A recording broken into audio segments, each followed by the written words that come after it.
जयपुर से खबर है, जहां गोविंद देव जी मंदिर में आज से होली उत्सव की शुरुआत।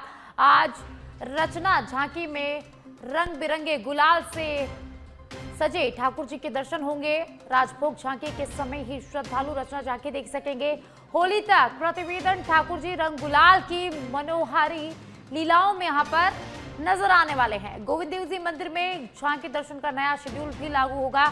आज से सभी झांकियों के समय में बदलाव किया गया है। मंगला झांकी सुबह 5 से सवा 5 बजे तक होगी, तो वहीं शयन झांकी रात 8 बजे से लेकर सवा 8 बजे तक होगी। तो श्रद्धालुओं के लिए पट यहां पर खुले रहेंगे और श्रद्धालु ठाकुर जी के दर्शन कर सकेंगे। तो आज से सभी झांकियों के समय में बदलाव किया गया है। तो मंगला झांकी का समय सुबह 5 बजे से लेकर सवा 5 बजे तक रखा गया है।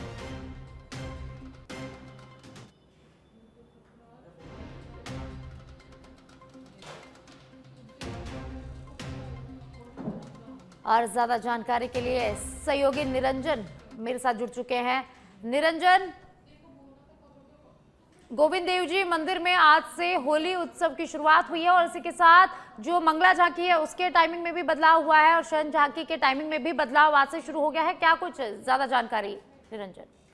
बिल्कुल, देखिए साक्षी, जयपुर के आराध्य देव हैं गोविंद देव जी, उनके दरबार में जो है वो आज से ही होली उत्सव की जो शुरुआत है वो यहाँ पर हो चुकी है। जो कि भक्त हैं यहाँ पर रंग बिरंगे गुलाल से ठाकुर जी के जो है दरबार में जो है रंग बिरंगे गुलाल जो है वो उड़ाते हुए नजर आ रहे हैं।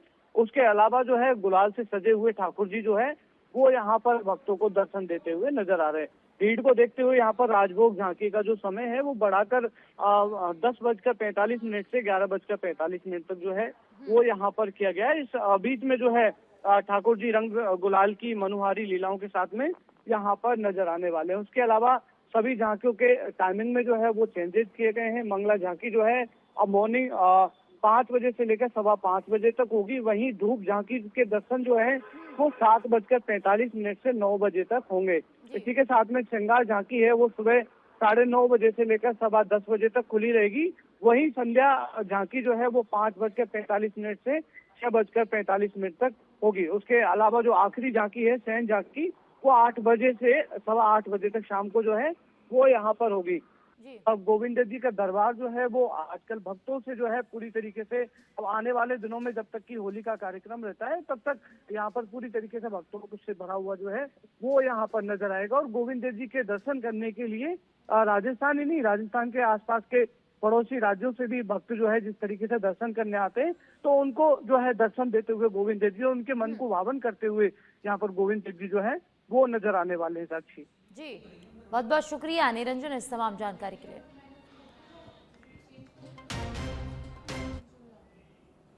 राजस्थान विधानसभा में वित्त मंत्री दिया कुमारी ने कल यानी कि बुधवार को लगातार तीसरी बार बजट पेश किया। सरकार का दावा है कि यह बजट युवा, किसान, महिला, कर्मचारी और उद्यमी हर वर्ग की उम्मीदों पर खरा उतरता है। रोजगार सृजन से लेकर शिक्षा में तकनीकी विस्तार, महिलाओं और आंगनबाड़ी सशक्तिकरण से सामाजिक सुरक्षा तक, कृषि और जल संसाधनों से लेकर सड़क, शहरी विकास और स्वास्थ्य सेवाओं तक हर सेक्टर के लिए बड़े प्रावधान इस बजट में किए गए हैं। आखिर किस सेक्टर को क्या मिला है, युवाओं के लिए क्या अवसर खुलेंगे, किसानों और आम आदमी को कितना लाभ होगा, देखिए हमारी ये खास रिपोर्ट।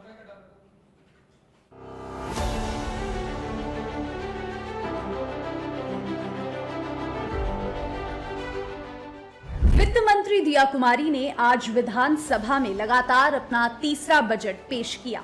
बजट सभी वर्ग के लोगों की आस पर खरा उतरा है। बजट में सभी वर्गों का ध्यान दिया गया है। आइए जानते हैं कि बजट में किस क्षेत्र को क्या कुछ खास मिला। सबसे पहले बात करेंगे युवा और रोजगार क्षेत्र की, जिसमें युवा वर्ग के लिए कई बड़े फैसले लिए। अब प्रदेश के युवाओं के लिए इस बजट में काफी कुछ दिया गया है।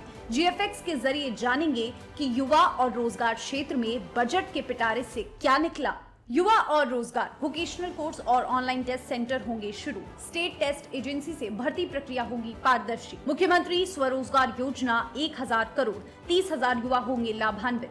अजमेर, भरतपुर और कोटा में टेक्नो हब विकसित होंगे। 10 लाख तक ब्याज रहित बिजनेस लोन। शिक्षा क्षेत्र, प्रत्येक जिले में खोला जाएगा व्यवसायिक शिक्षा विद्यालय। 8वीं, 10वीं और 12वीं के विद्यार्थियों को टैब के लिए 20,000 रुपए की सहायता। स्कूलों के मरम्मत एवं जीर्णोद्धार के लिए 550 करोड़ रुपए। 400 करोड़ रुपए से नए स्कूल भवन का निर्माण। 500 स्कूलों में व्यवसायिक शिक्षा। प्रत्येक जिले में स्कूल ऑन व्हील्स योजना। 1000 AI lab school on wheels योजना। 150 कॉलेजों में आत्मरक्षा केंद्र। संस्कृत पाठ्यक्रम में 500 सीटों की बढ़ोतरी। जोधपुर और जयपुर में स्पेस गैलरी स्थापित की जाएगी। महिला, बाल एवं आंगनबाड़ी विकास क्षेत्र। 22,746 आंगनबाड़ी केंद्रों में खेल सामग्री, जादुई पिटारा उपलब्ध कराया जाएगा। 7,500 आंगनबाड़ी केंद्रों को नंद घर में बदला जाएगा। 17,895 केंद्रों में बिजली कनेक्शन। 11,000 अमृत पोषण वाटिकाएं। महिला बाल शक्ति संकुल और चिल्ड्रन होम के लिए 50 करोड़ मुख्यमंत्री वात्सल्य सदन महिलाओं के बच्चों के लिए खोले जाएंगे। सामाजिक सुरक्षा, 91 लाख लोगों को 28,400 करोड़ की पेंशन। सहरिया कथौड़ी परिवारों को 1,200 प्रति महीना डीबीटी। श्रमिकों के लिए श्रम सेतु ऐप लॉन्च होगा। 50,000 बुजुर्गों के लिए एसी ट्रेन और 10,000 को हवाई तीर्थ यात्रा सुविधा। कृषि और जल संसाधन, किसान सम्मान निधि 10,900 करोड़। सूक्ष्म सिंचाई 1,340 करोड़। 3 लाख किसान लाभान्वित। 36,000 फार्म पॉन्ड पर अनुदान। 80,000 किसानों को लाभ। पेयजल परियोजनाओं में 24,000 करोड़। 3 लाख नए नल कनेक्शन। 6,500 गांव हर घर नल योजना। 600 ट्यूबवेल और 1200 हैंडपंप। टोंक बिसलपुर सिंचाई परियोजना पर 100 करोड़। यमुना जल परियोजना के लिए 32,000 करोड़ का प्रावधान।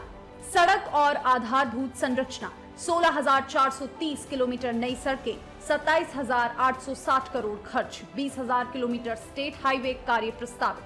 15 नए आरओबी आरयूबी के लिए 920 करोड़ का प्रावधान। 500 किलोमीटर नए पुल बाईपास का प्रस्ताव। बारिश से क्षतिग्रस्त सड़कों के लिए 500 करोड़ रुपए। 2000 नए सीसीटीवी कैमरा। सभी संभाग मुख्यालय सिग्नल फ्री किए जाएंगे। शहरी विकास, शहरों के लिए 3,000 करोड़। जयपुर के लिए 1,000 करोड़ का प्रावधान। 28 लाख परिवारों को पीएम आवास अनुदान। 5,000 से अधिक स्ट्रीट लाइटें लगेंगी। 1,020 करोड़ की लागत से ड्रेनेज कार्य होंगे। मास्टर ड्रेनेज प्लान के लिए 40 करोड़। 93 फायर बाइक उपलब्ध करवाई जाएंगी। स्वास्थ्य सेवाएं, राज्य सुरक्षा योजना के तहत एक्सीडेंट रिस्पांस सिस्टम। सीएचसी स्तर पर हाई अटैक इलाज सुविधा। जिला अस्पतालों में मानसिक स्वास्थ्य काउंसलर। आरयूएचएस में पीडियाट्रिक आईसीयू और 200 बेड आईपीडी। अस्पतालों में फायर सेफ्टी सिस्टम के लिए 300 करोड़। 250 नई एम्बुलेंस और 150 करोड़ ट्रॉमा सेवाओं पर। मोक्ष वाहिनी सेवा, मृतकों के पार्थिव शरीर को घर पहुंचाना। ऊर्जा और जलवायु, राज्य की पहली समग्र जलवायु नीति लागू होगी। ऊर्जा क्षेत्र में 2 लाख करोड़ निवेश लक्ष्य। बिजली वितरण तंत्र को मजबूत करने का लक्ष्य। 220 केवी के 6, 132 केवी के 13 और 33 केवी के 110 जीएसएस का निर्माण किया जाएगा। 1400 मेगावाट सौर संयंत्र। 1.3 लाख घरों में रूफटॉप सोलर। 379 नए सबस्टेशन और एआई आधारित बिजली मॉनिटरिंग। पर्यटन और संस्कृति, 5,000 करोड़ पर्यटन मेगा प्लान। हेरिटेज और इको टूरिज्म 2047 तक। शेखावटी हवेली संरक्षण के लिए 200 करोड़। जैसलमेर, जोधपुर, बीकानेर, बाड़मेर, जालोर को जोड़कर थार सांस्कृतिक सर्किट। रूरल टूरिज्म के लिए होम गेस्ट हाउस को प्रोत्साहन। महिला सुरक्षा कर्मी और गाइड्स के लिए 10 करोड़ का प्रावधान। मंदिरों की साज सज्जा और आरती व्यवस्था के लिए 13 करोड़ रुपए। Ultra luxury tourism zone Jodhpur में बनाया जाएगा। रक्षा और प्रशासनिक पहल, मेजर शैतान सिंह प्रशिक्षण केंद्र जोधपुर में बनाया जाएगा। इंटीग्रेटेड सैनिक कॉम्प्लेक्स का निर्माण होगा। 15 नए अभियोजन कार्यालय। कार्मिक कल्याण एवं 8वें वेतनमान के लिए उच्च स्तरीय समिति। पुलिस के लिए इंटरनेशनल ट्रेनिंग यूनिट और साइबर क्राइम कंट्रोल सेंटर। शहरी होमगार्ड में 5,000 वृद्धि। आईटी और डिजिटल गवर्नेंस, ई मित्र की 100 सेवाएं व्हाट्सएप पर उपलब्ध होंगी। 2 नए एआई सेंटर स्थापित किए जाएंगे। नई डिजिटल पॉलिसी लाई जाएगी। जन विश्वास अधिनियम 2.0 प्रस्तावित। स्टेट ड्रोन सेल का गठन किया जाएगा। डिजिटल पॉलिसी और मरुधरा राज ऐप। नवगठित 8 जिलों में मिनी सचिवालय और नई पंचायत समितियों के लिए 3,000 करोड़। उपनिवेशन विभाग का राजस्व विभाग में विलय। तो ये थी राजस्थान बजट 2026 की कुछ खास झलकियां, जिसमें सरकार ने हर वर्ग को कुछ ना कुछ दिया है। अब सरकार डिजिटल गवर्नेंस के साथ साथ एआई को बढ़ावा देने के लिए बजट में झलक दिखा रही है। अब इसे जमीनी स्तर पर लाने के लिए सरकार को ठोस कदम उठाने पड़ेंगे। ब्यूरो रिपोर्ट, सच बेधड़क।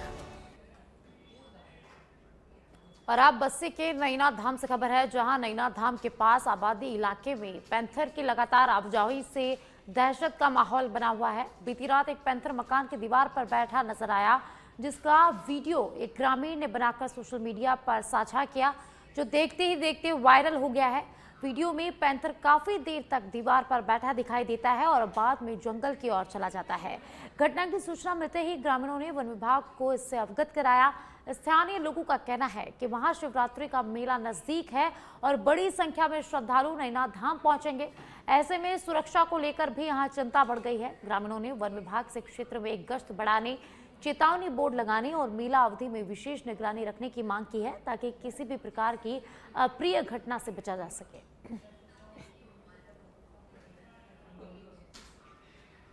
और आप खाजूवाला से खबर है, जहां पति की हत्या के मामले में पत्नी को गिरफ्तार कर लिया गया है। चादर से मुंह नाक दबाकर हत्या की थी और हत्या को आत्महत्या दिखाने के लिए कमरे में आग भी लगाई थी। पुलिस जांच में हत्या का खुलासा हुआ। चक 13 डीकेडी निवासी राजकुमार की हत्या हुई थी। पिता पप्पूराम बाजीगर ने 11 अगस्त को मामला दर्ज करवाया था और महिला अपराध अनुसंधान सेल के सीओ संजीव चौहान ने मामले की जांच की। पत्नी वीरपाल कौर को गिरफ्तार कर लिया है। कोर्ट में पेश कर उसे जेल भेज दिया है। तो खाजूवाला से खबर है, जहां पर चादर से मुंह नाक दबाकर पति की हत्या की थी और अब पुलिस ने पत्नी को गिरफ्तार कर लिया है। झुंझुनू जिले के चिड़ावा क्षेत्र में सेही कला गांव के पास देर रात एक दर्दनाक सड़क हादसा हो गया। शादी समारोह से लौट रही महिलाओं को तेज रफ्तार बाइक ने टक्कर मार दी, जिससे 3 महिलाएं गंभीर रूप से घायल हो गई, जिनमें एक की हालत अभी भी गंभीर बताई जा रही है।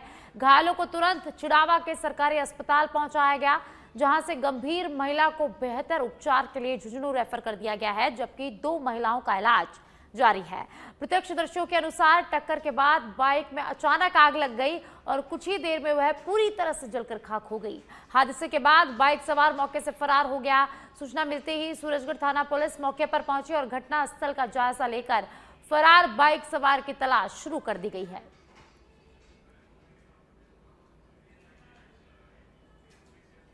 भाई साहब अपने इधर शादी थी, तो अपनी सिस्टर थी, वो फिर मोड़े से आई हुई थी, तो अपना परिवार में गांव से इधर लेडीज आई हुई थी घर पे। वो घर जाते समय ये बाइक वाला उधर से आया और फुल स्पीड में था और उनके आके टक्कर मार दी उसने। फिर हम आए, उधर से दौड़ते हुए आए तो इस बाइक में आग लगी हुई थी। बाइक पे एक जना सवार था सर, वो फरार हो गया यहाँ से, पूरा नशे में था।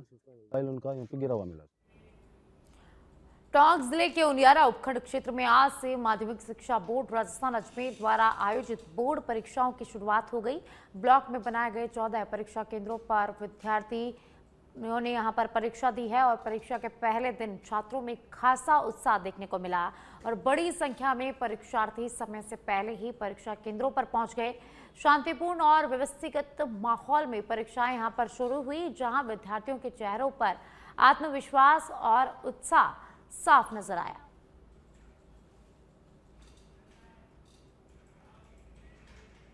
और आप सुमेरपुर से खबर है, जहां आगामी 15 फरवरी 2026 को महाशिवरात्रि का पावन पर्व श्रद्धा, भक्ति और उत्साह के साथ मनाया जाएगा। पर्व को लेकर सुमेरपुर, तखतगढ़ सहित पूरे उपखंड क्षेत्र के शिवालयों में जोरदार तैयारियां चल रही है। मंदिरों में साफ सफाई, रंग रोगन, विद्युत सज्जा और पूजा अर्चना की विशेष व्यवस्थाएं की जा रही है। वहीं श्रद्धालुओं के लिए पेयजल, प्रसाद वितरण और कतारबद्ध दर्शन की सुविधा सुनिश्चित यहां पर की जा रही है। नीलकंठ महादेव, कुंदेश्वर महादेव, मलेश्वर महादेव, निम्बेश्वर, पावेश्वर और केदारेश्वर महादेव मंदिरों में रुद्राभिषेक, जलाभिषेक, बेलपत्र अर्पण और रात्रि जागरण के कार्यक्रम यहां पर होंगे। नोवे गांव स्थित लगभग 800 वर्ष पुराने प्राचीन मलेश्वर महादेव मंदिर इस अवसर पर विशेष आकर्षण का केंद्र रहने वाला है, जहां हजारों श्रद्धालुओं के पहुंचने और मेले जैसा माहौल रहने की संभावना है। महादेव के प्रांगण में शिवरात्रि का महापर्व 15/2/2026 को मनाया जाएगा और भारी धूमधाम के साथ में ये महापर्व का आयोजन होगा। तैयारियां चल रही है क्या? तैयारियां जोरों शोरों से चल रही है, सभी प्रकार की तैयारियां चल रही है, लाइटिंग इत्यादि सभी प्रकार की तैयारी जो है वो प्रारंभ हो गई है। और महाशिवरात्रि का जो अनुष्ठान है अपने नौवी नगर के जो निवासी हैं उनके द्वारा और भक्तगणों के द्वारा खूब धूमधाम के साथ में महापर्व मनाने का आयोजन का प्रारंभ हो चुका है। लगभग 800 वर्ष पुराना मंदिर है और यहाँ जो भी भक्त सच्चे दिल से कोई भी कामना करता है तो उसकी इच्छा पूरी होती है। और अभी जोर जोर से तैयारियां चल रही है, लाइटिंग हो रही है और शिवरात्रि में महाप्रसादी का आयोजन होता है, भजन संध्या होती है और बहुत सारे भाविक लोग आते हैं। मंदिर का क्या मतलब इतिहास क्या है मंदिर का? मंदिर का इतिहास ये है कि एक तो ये स्वयंभू लिंगाकार है, स्वयं प्रकट हुई है और कोई भी भगत सच्चे दिल से कोई भी कामना करता है तो उसकी इच्छा पूरी होती है। 3 भागों में ये शिवलिंग बटा हुआ है क्या? हाँ, सही बात। क्या कारण है इसका? बहुत समय पहले जब रियासत की चलती थी राजा महाराजाओं के, उस समय जोधपुर और सिरोही का तनाव पैदा हुआ था। उस समय सेना आमने सामने आ गई थी, इसके कारण शिवजी ने प्रकट होकर के लिंगाकार के 3 भाग हुए, एक तरफ सिरोही, जालोर और पाली। 3 भागों में मतलब 3 जिलों में बटा हुआ है। और आप दौसा से खबर है, जहां माध्यमिक शिक्षा बोर्ड अजमेर द्वारा आयोजित वर्ष 2026 की 10वीं और 12वीं बोर्ड परीक्षाएं गुरुवार से पूरे प्रदेश में शुरू हो गई है। दौसा जिले में भी परीक्षा शांतिपूर्ण और पारदर्शी ढंग से शुरू होकर खत्म हो गई है। जिला शिक्षा अधिकारी अशोक शर्मा ने बताया कि जिले में 156 परीक्षा केंद्र बनाए गए हैं, जहां कक्षा 10वीं की अंग्रेजी और कक्षा 12वीं की मनोविज्ञान विषय की परीक्षाएं आयोजित की गई। नकल रोकने के लिए संवेदनशील केंद्रों पर सीसीटीवी कैमरे लगाए गए हैं, जिनकी निगरानी सीधे बोर्ड मुख्यालय अजमेर से की जा रही है, जबकि अन्य केंद्रों पर वीडियोग्राफी की व्यवस्था भी है। 3 उड़नदस्ता दल और बोर्ड का विशेष सतर्कता दल भी परीक्षा केंद्रों का निरीक्षण कर रहा है। दौसा मुख्यालय से सबसे बड़े केंद्र रामकरण जोशी राजकीय महाविद्यालय में विद्यार्थियों के लिए सभी आवश्यक व्यवस्थाएं सुनिश्चित की गई। प्रशासन के कड़े प्रबंधनों के बीच जिले में बोर्ड परीक्षाएं निष्पक्ष, नकल मुक्त और सुव्यवस्थित ढंग से संचालित हो रही है। और आप झुंझुनू से खबर है, जहां झुंझुनू में माध्यमिक शिक्षा बोर्ड की कक्षा 10वीं की परीक्षाएं आज से शुरू हो गई। जिले के 226 परीक्षा केंद्रों पर परीक्षा आयोजित की जा रही है, जिसमें कुल 30,845 विद्यार्थी पंजीकृत है। पहले दिन अंग्रेजी विषय का पेपर हुआ। बोर्ड के दिशा निर्देशों के अनुसार विद्यार्थियों को स्कूली आईडी या आधार कार्ड की जांच के बाद ही परीक्षा केंद्रों में प्रवेश दिया गया है। निर्धारित समय से पहले ही विद्यार्थी केंद्रों पर पहुंचने लगे थे। जिला शिक्षा अधिकारी राजेश कुमार ने बताया कि जिले के 26 पुलिस थानों में प्रश्न पत्र सुरक्षित रखे गए और परीक्षा दिवस पर केंद्र अधीक्षक संबंधित थानों से प्रश्न पत्र प्राप्त कर केंद्रों तक पहुंचाया गया।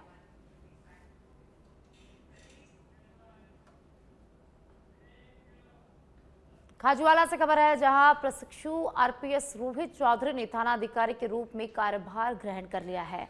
पदभार संभालने के बाद उन्होंने कहा कि क्षेत्र में नशे पर अंकुश लगाना उनकी पहली प्राथमिकता रहने वाली है। अंतर्राष्ट्रीय बॉर्डर पार से आने वाली मादक पदार्थ तस्करी पर बीएसएफ के साथ संयुक्त कार्रवाई की जाएगी। वहीं स्थानीय स्तर पर बढ़ रहे नशे के कारोबार पर भी सख्ती बरती जाएगी। उन्होंने बताया कि क्षेत्र में रात्रि गश्त और प्रभावी मॉनिटरिंग को मजबूत किया जाएगा और वाहन चालकों को यातायात नियमों के प्रति जागरूक किया जाएगा। रोहित चौधरी ने कहा कि उनका कार्य अपराधियों में भय और आमजन में विश्वास के सिद्धांत पर आधारित रहेगा।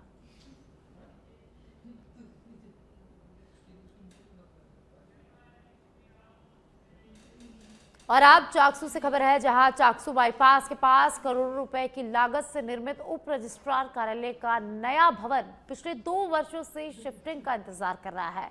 इसके बावजूद कार्यालय का संचालन अब भी पुराने तहसील भवन से ही किया जा रहा है, जहां बाजार क्षेत्र में स्थित होने के कारण प्रतिदिन भारी भीड़ रहती है और आमजन को खासी परेशानी उठानी पड़ती है।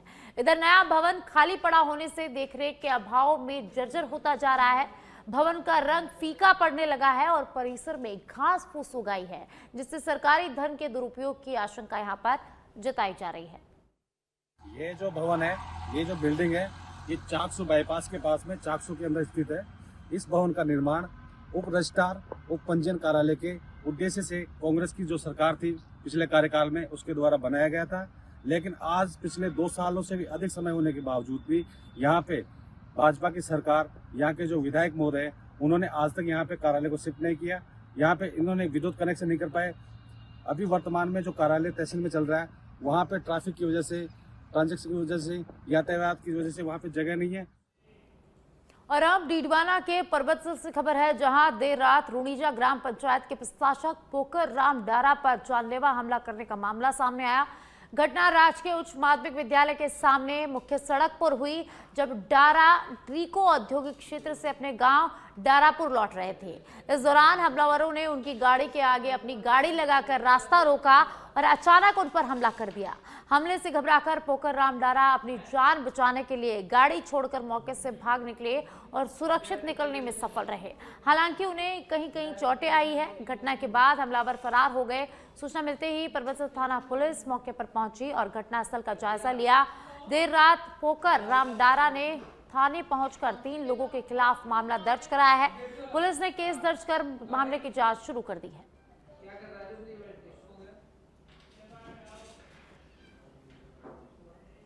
और अब बीकानेर के छतरगढ़ से बड़ी खबर है, जहां सीमावर्ती क्षेत्र में एक बार फिर पाक गुब्बारा मिला है। गुब्बारे पर लिखा है पाकिस्तान इंटरनेशनल एयरलाइंस।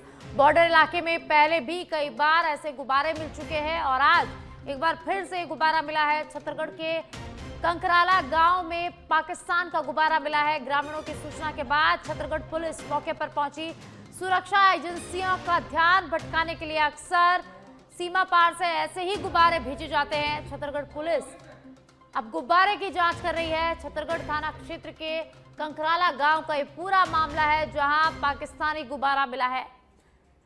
तो गुब्बारे पर लिखा है पाकिस्तान इंटरनेशनल एयरलाइंस। आपको बता दें कि इस क्षेत्र में पहले भी इसी तरह के गुब्बारे कई बार मिल चुके हैं और आज एक बार फिर से गुब्बारा मिला है। सीमावर्ती क्षेत्र में एक बार फिर पाक गुब्बारा मिला है। तस्वीरों में आप देखिए, गुब्बारे पर लिखा है पाकिस्तान इंटरनेशनल एयरलाइंस। तो खाजूवाला के छतरगढ़ से खबर है, जहां कंकराला में पाकिस्तानी गुब्बारा मिला है।